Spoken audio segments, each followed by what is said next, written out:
पाहताय महर्षी digital news. माळशिरसच्या विजयानंतर सर्वप्रथम उत्तमराव जानकर आपल्यासोबत आहेत. चेअरमन साहेब, अखेर आमदार झाला, काय भावना आहे? नक्कीच या तालुक्यामध्ये गेले अनेक वर्ष या संघर्षाला सत्तेची जोड हवी होती आणि ती या माध्यमातून मिळालेल्या मोहिते पाटील कुटुंबाने आम्ही एकत्र आलो आणि त्याचा परिणाम राज्यामधले इतर मतदारसंघाचं पाहता या ठिकाणी चांगलं मताधिक्य मिळालेलं आहे. अपेक्षित मताधिक्य मिळालं नाही याचं दुःख आहे? नाही, अपेक्षित असो एक मतानं असो, पण राज्यभरामध्ये ज्याही पद्धतीची या लाडक्या बहिणीनं दानदान केली तशी याही ठिकाणी या लाडक्या बहिणीचा परिणाम मोठ्या प्रमाणावर झालेला आहे आणि त्यामुळं यातलंही चित्र आम्ही कसं तरी पास झालो, निघालो.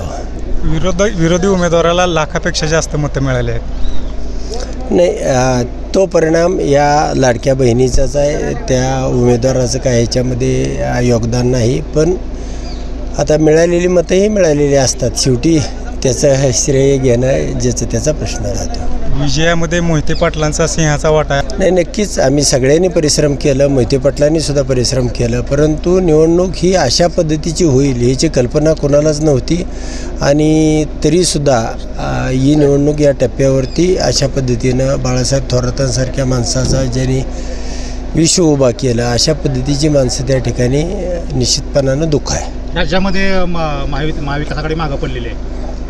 नाही, नक्कीच या लाडक्या बहिणीचाच तो मोठ्या प्रमाणावरती परिणाम झाला आणि त्या ठिकाणी ही लाडकी बहीण चलन त्यांचं योग्यवेळी चाललं आणि ते मध्य प्रदेशमध्ये चाललं होतं. परंतु वाटलं होतं महाराष्ट्र हा खंबीर लढणार आहे, परंतु याही ठिकाणी ते चित्र दिसलं. विजयोत्सव साजरा करण्याचं काय नियोजन आहे? नाही, नक्कीच विजय हे तालुक्यातले सगळे कार्यकर्ते त्यांच्या आनंदामध्ये आपला आनंद आहे आणि तो साजरा करूया मोठ्या ताकदीने. तर हे होते उत्तमराव जानकर यांनी विजयानंतर सर्वात पहिली प्रतिक्रिया महर्षी डिजिटल न्यूजला दिलेली आहे. माझे सहकारी DS गायकवाड सोबत सागर खरात, महर्षी डिजिटल न्यूज, अकलूज.